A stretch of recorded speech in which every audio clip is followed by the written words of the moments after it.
Mom, if Dad's not around, the company falls to me. My brother's words hung in the air, leaving me in disbelief. Our mother, Patricia, responded matter-of-factly, "Well, obviously, Daniel. Plus, if you do the math, there's a sizable inheritance in Plan B with Dad's life insurance. We could live large for a while. It's like a bonus, huh? Got to thank our absent dad." I felt a surge of anger building inside me. What was wrong with these people? This was unforgivable. I couldn't let them have their way. Just as I was about to explode, I received a call from Dad in the hospital. Let me backtrack a bit. My name is Christopher. I'm a 33-year-old architect working at a design firm. I moved out of our family home and now live alone in a nearby condo. Being single can be a little lonely, but I love my job and lead a fulfilling life. Today, I had a day off and plans to meet with my dad, James. "Ah, Christopher, how have you been?" Dad showed up for our meetup with his usual warm smile. "Dad, long time no see. Have you lost some weight?" "Running a business must be tough," I remarked. "Work keeps me busy, but I'm doing well. Let's get going." I occasionally meet up with Dad like this to catch up over a meal. Today, Dad invited me to join him for some volunteer work at a small children's care facility on the outskirts of town. We were greeted by Mr. Smith, the friendly elderly director. Dad and Mr. Smith were chatting away warmly. Turns out, Dad grew up in this facility. After leaving it, he put himself through college and started his own architecture firm. Even without any relatives to rely on, he made it on his own efforts, and I've always admired him for that. On his day off, Dad often invites me to volunteer at the facility with him. Since we both have backgrounds in architecture, we can repair furniture and playground equipment. "James, Christopher, you've helped a lot today," Mr. Smith thanked us as we were leaving. I felt good about making a difference, and for Dad, visiting Mr. Smith, who's like a father to him, must be important too. As we walked side by side, pondering where to grab a bite, a sleek black luxury car pulled up next to us. The window rolled down and out popped Mom, driving the car with my brother Daniel. Well, look who it is, back from the care facility again, are we?" Mom's tone was cutting. "Mom, it's embarrassing to have a dad without parents. Can we stop this already?" I pleaded. "Let's go," my brother spoke, chomping on his gum. I wanted to retort, to tell him that he should be the one feeling embarrassed, an adult with no stable job and dyed hair. But I held back. There was no point in saying anything to these people. It would be a waste. "Daniel and I are going to dinner. You two can grab some fast food, and don't forget to fold the laundry, all right?" Patricia instructed. Dad responded with a simple "understood," and without another word, Mom rolled up the car window and they drove off. Dad and I just watched them go, saying nothing. Mom and my brother looked down on Dad, belittling him at every turn. Honestly, Mom might be beautiful on the outside, but that's about it. The reason they can do all this is that they're basically living off Dad's income. They've been trash-talking him for as long as I can remember, saying he's a deadbeat from an orphanage, that he has no ambition or excitement in his life. They probably only see Dad as a wallet that listens to their every demand. What's worse, my brother Daniel eats all of this up and joins in on making fun of Dad. Our family has 2 kids, but Mom has always lavished her love only on Daniel. She's pretty much ignored me, giving Daniel whatever he wants, whenever he wants. Thanks to that, Daniel still clings to Mom like a child. Even in his 30s, he still calls her mommy and lets her dictate even what he wears and eats. When I heard that Mom accompanied him to every driving lesson, I was floored. "Dad, isn't it hard living with those two?" I asked my dad that question. "I'm used to it. Besides, they're still family. I have to do what I can," Dad said in a lonely voice before heading back to the house he shares with Ma and Daniel. All I could do was watch him go. A month passed, and I got a call from Mom saying that Dad had collapsed. So I rushed to the hospital. "Dad, what on earth happened to you?" I asked, seeing him looking even more fragile than a month ago. I received the devastating news after undergoing some tests. My dad had cancer, and it was advanced. According to the doctors, he had only about 3 months to live, give or take. It was a shocking blow, especially considering he was only in his 60s. Even my mom, typically composed, was visibly shaken. "Why did you let things get to this point?" Mom's voice trembled with emotion as she addressed Dad, her concern evident. "Because you and Daniel have been pushing Dad too hard.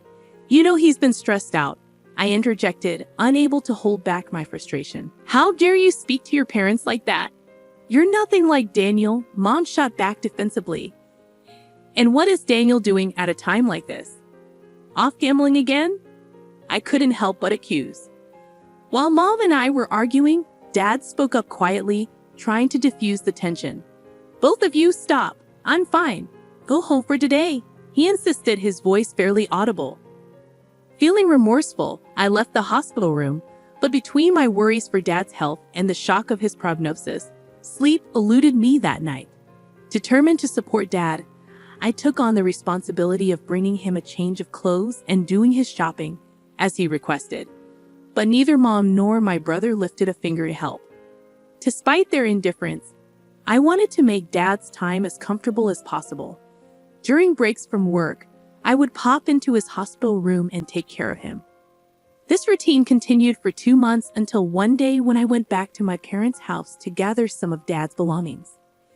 As I entered the living room, I overheard Mom and my brother conversing. "Mommy, once Dad is gone, the business is all mine, right?" Daniel's words stunned me, prompting me to listen more closely. "That's not a given, Daniel. But if you do the math, there should be around $2 million in inheritance," Mom replied casually. "Wow, that's awesome. Maybe I should buy another car," Daniel exclaimed eagerly. "Why not? You'll be the company president, so you should drive a nice car. Thanks to his life insurance, we can live a little lavishly for a while. It's like a bonus." "Got to thank Dad for not being around," Mom remarked, her words sending a surge of anger coursing through me. What kind of trash are these people? I seethed silently, feeling the weight of their callousness and greed. It was unforgivable. I couldn't stand by and let them have their way. Just as I was about to unleash my anger, I received a message from Dad. "Christopher, can you come to my hospital room alone?" Despite the storm of emotions within me, I managed to contain them and went to see my dad. He had lost even more weight recently, and his complexion looked bad. "Christopher, thank you for always being there," he said weakly. "What are you talking about, Dad? Just tell me what I can do to help," I replied, trying to maintain composure as I sat next to his bed. "There's something important I need to talk to you about," Dad began. I listened quietly, holding back the tears as he spoke. "Visiting hours are almost over, so I'm going to head out. But about what we discussed, Dad, just focus on taking care of yourself for now," I interrupted, feeling the weight of the situation. "Ah, thank you, Christopher. See you later," Dad said softly. In the end, that was the last conversation I had with my dad. He took a turn for the worse shortly after and passed away the next day. I held his emaciated hand in the hospital room and cried. My mom and brother also put on a show of tears, but this time things got tough. Mom was technically in charge of the funeral, but of course, she didn't lift a finger. Instead, she showed up at the funeral all dolled up in makeup and tried to cut corners on the costs. "He doesn't even have any relatives. Why not keep it simple?" she remarked callously. "Dad's co-workers and business associates are coming to the funeral.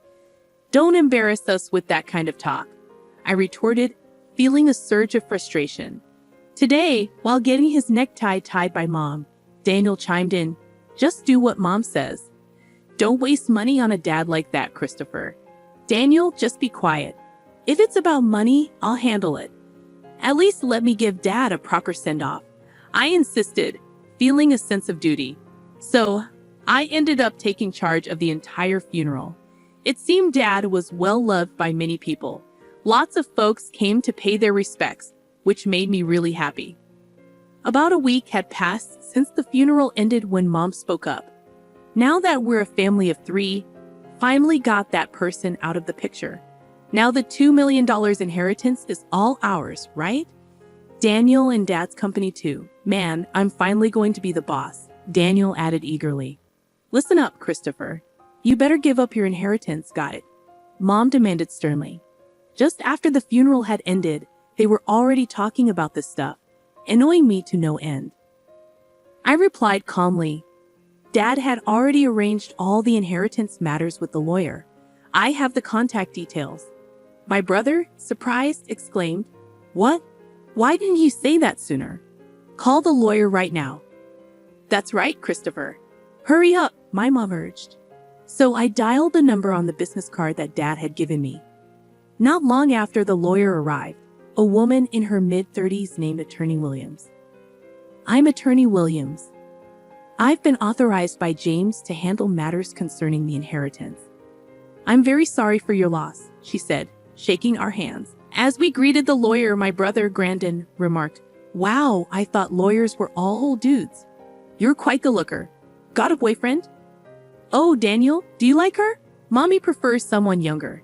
Knock it off, both of you, I scolded, feeling irritated. Thank you for coming all this way. Please come in, Mom intervened, trying to maintain decorum. We ushered Miss Williams into the room and listened to what she had to say. Let me explain. First of all, concerning the company, James had told me before he passed that it would be transferred to an acquaintance's company. I've been proceeding with the paperwork. What? What does that mean? I was supposed to become the CEO. I've heard nothing of the sort, my brother exclaimed, his voice rising in frustration. For the sake of the employees, the company will be merging with a trusted and skilled company that your father was fond of. The other company has already agreed, so there's nothing that can be done, Attorney Williams explained calmly. Darn outsider. Darn it. My mom hurriedly chimed in, trying to soothe the situation. Calm down, Daniel. The inheritance is ours, right? It should be around $2 million, shouldn't it? My brother asked hopefully. No, there's nothing like that. The company was not doing as well as you think, and any remaining assets have been used to prepare for the company's transfer, Attorney Williams clarified matter-of-factly. What? What about our money? There should be $2 million coming in. Mommy, what's going on? My brother demanded, panic evident in his voice. Patricia has received a substantial life insurance payout. She has left a will expressing the desire to gift that money, Attorney Williams revealed. What are you talking about? We've already spent that on a new car. My mom exclaimed in shock. The lawyer, Dad had multiple insurance policies, right? What about those other payouts regarding life insurance? I inquired. James had canceled all policies before he passed. All I know is that the money was used up, Attorney Williams answered honestly. What? Where did all the money go before he died? Darn it! Was he planning to leave us without a dime? My brother exclaimed in disbelief. I watched as Miss Williams left, and my mom and brother lost their composure. As she departed, she said, It's tough, isn't it? All I could manage was a tight-lipped smile in return. Looking up at the night sky, I couldn't help but recall the last conversation I had with my father while we walked. Christopher, would you take over the company if I die? There might not be much in assets, but I should be able to leave you at least the insurance money. There should be enough of that, Dad had said. What are you talking about, Dad? I have replied, feeling a lump form in my throat. You were the only one in the family who was kind to me. I wanted to leave something for you at least. Dad, I respect you for building the company from scratch with your own hard work. I want to make it on my own too. I don't need the company or the insurance money, but if there's any inheritance left, I want you to use it as you wish. I'll help in any way I can. Christopher, thank you. Thank you, Dad had responded, his voice filled with gratitude. Walking along, lost in my thoughts, I realized I had arrived at the facility. Despite it being night, Mr. Smith was in the yard. When he saw me, he ran over in tears. Christopher, James passed away so suddenly. He told me not to come to the funeral, but actually, Mr. Smith, My dad was grateful for both you and the facility. I just found out too, a little while ago. James made a large donation to the facility, a really large one. Now we can buy the things the kids need. We might even be able to renovate. Thank you, I explained, my own voice trembling with emotion. But I wish James could have lived. I wish he could have been happy, Mr. Smith murmured, wiping away his tears. While comforting a tearful Mr. Smith, I found myself crying too. Looking up at the starry sky, I whispered in my heart, "Dad, you did it. You really did it." And a few months later, I had been meeting with lawyer Miss Williams periodically to navigate the complex legalities of transferring the company and settling the estate. This meeting was to be our last. After expressing my gratitude for her support, Miss Williams offered her condolences once more, comforting me in a considerate manner. As I saw off Miss Williams, I couldn't help but contemplate that I might never see her beautiful face again. She had been such a kind and gracious person. Just then, as I waved goodbye, a familiar car pulled up beside Miss Williams, and out jumped my brother wielding a metal bat. "Hey, what the heck are you doing?" I yelled, quickly tackling my brother to the ground. "Shut up! Let go of me!" he shouted, his face turning red as I held him down. "Were you trying to attack Miss Williams? What's going on?" I demanded, shocked by his actions. "Because of her, I didn't get the company or the money. It's her fault, damn it," my brother ranted. "That's ridiculous.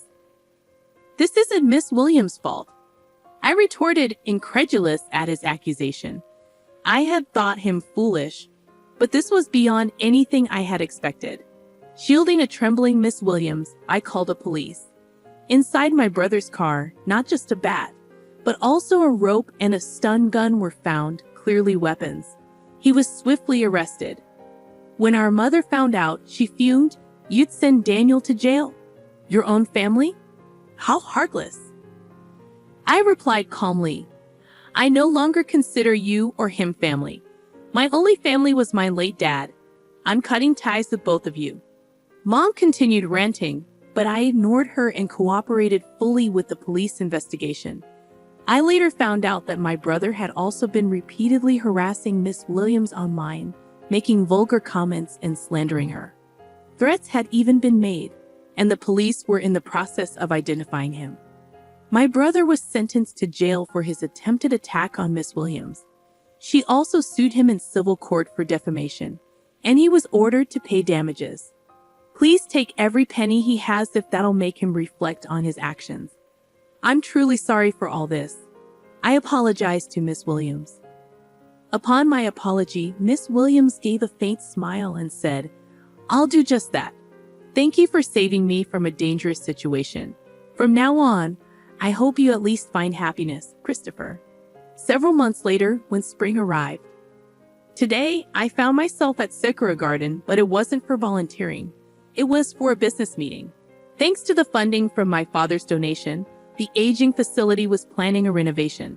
Mr. Smith had approached me for the architectural design. Initially, I declined, citing my inexperience. But Mr. Smith was unyielding. James always proudly said, "Christopher will become an exceptional architect. He's already surpassed me. We can do this because of James," Mr. Smith insisted. "I'd really like for you to take on this project, Christopher." With sentiments like that, how could I say no? I wanted to create a wonderful building that brought even a small amount of happiness to the kids and Mr. Smith. I'm sure my dad would have been proud of that. As for my brother, well, he hasn't changed. Even after his sentencing, he's become even more irresponsible.